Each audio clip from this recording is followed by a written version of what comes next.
Hello, ladies and gentlemen. Yes, it's June 16th, and I know it's Father's Day, but I just had to break my silence and just bring a couple of things up that are going on.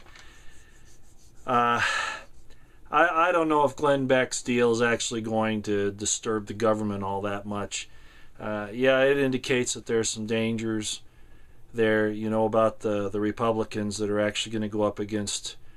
I can't figure out how to say his name. He pronounces it Boehner, but I think it really is Boner.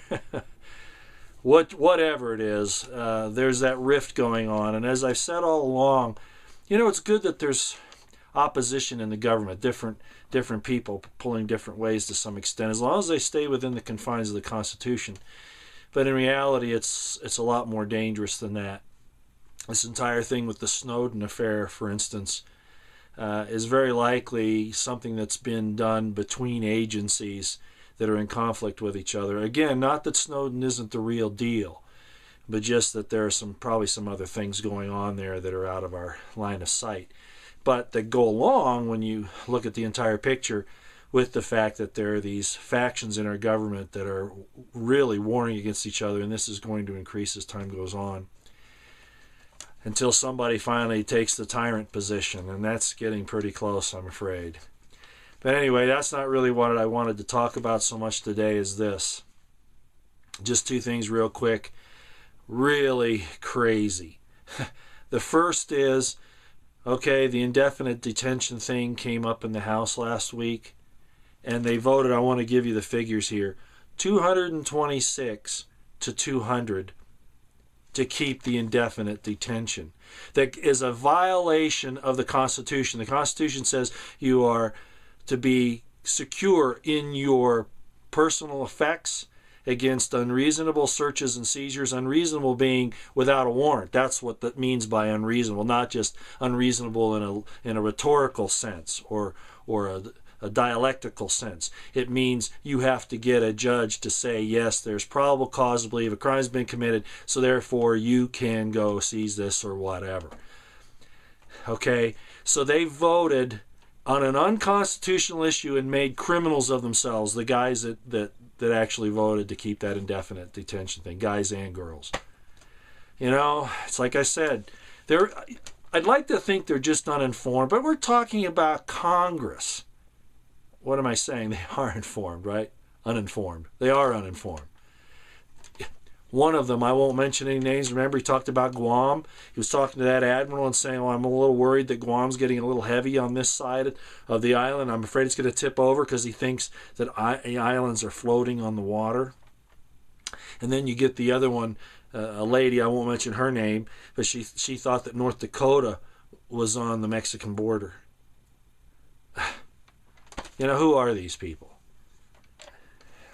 They all need to be run out of the office on a rail. The other thing I wanted to talk about, though, and this really shows you where things are, think about this. I've been telling you for a long time that the U.S., particularly the CIA, Western intelligence services, and Obama himself have been arming Al-Qaeda. That's what the whole Benghazi thing is about, that they've now conveniently taken your eyes off of, because potentially that has the effect of really destroying Obama. But he's got some good people working for him. Good, but what I mean is they're great at manipulating the public opinion, even Congress. And so it's getting off those issues, as I kind of said in that last couple of videos, where they're throwing so much at you that they don't let you focus on any one thing or even resolve it. Well, listen to this. Think about this for a minute. Okay, Al-Qaeda is our sworn enemy, right? And we're saying that, we've got to go to war with Iran because, Iran is supporting Al-Qaeda, right? Iraq was supporting Al-Qaeda. Actually, Iraq didn't even have any Al-Qaeda in it until after, we invaded and the whole place fell apart, which, by the way, still is not back to the even relative peace the way it was under Saddam Hussein. So we've made a total wreck of that, all by design, as I've always said. Same thing in Libya.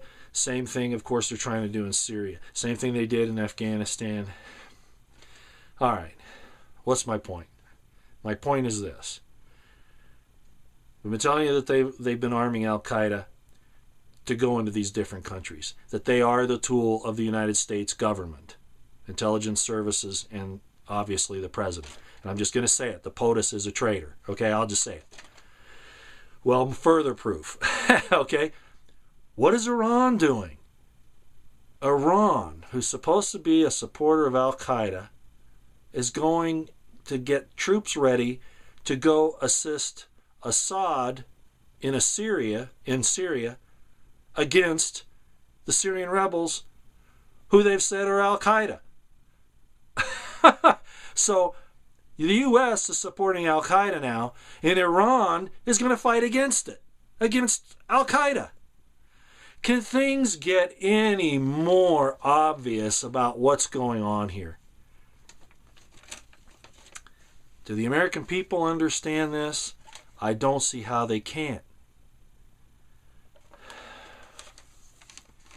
This is serious, of course, because for one thing, as I've said many times, terrorism is a tactic. You can't have a war on a tactic. That's the reason why the Constitution's set up the way it is, so that Congress has to approve anytime the president wants to invade a foreign country or take action, military action against a foreign country. Because there has to be a balance to this madness that we see. And what does Congress do? Nothing. Absolutely nothing. As a matter of fact, you have McCain going over there patting Al-Qaeda on the back, pretending like he doesn't know that's who they are. So here we go with this absolute madness. Iran and Syria are fighting Al-Qaeda, which is being supported monetarily, training-wise, military-wise, and now even arms-wise by the United States government. Go figure. Happy Father's Day. Yeah, oh, that's right. We're not supposed to use that word anymore. That's another thing, right? Not supposed to use father, not supposed to use mother, because that's hate speech. That makes people that don't have those family type of situations feel bad.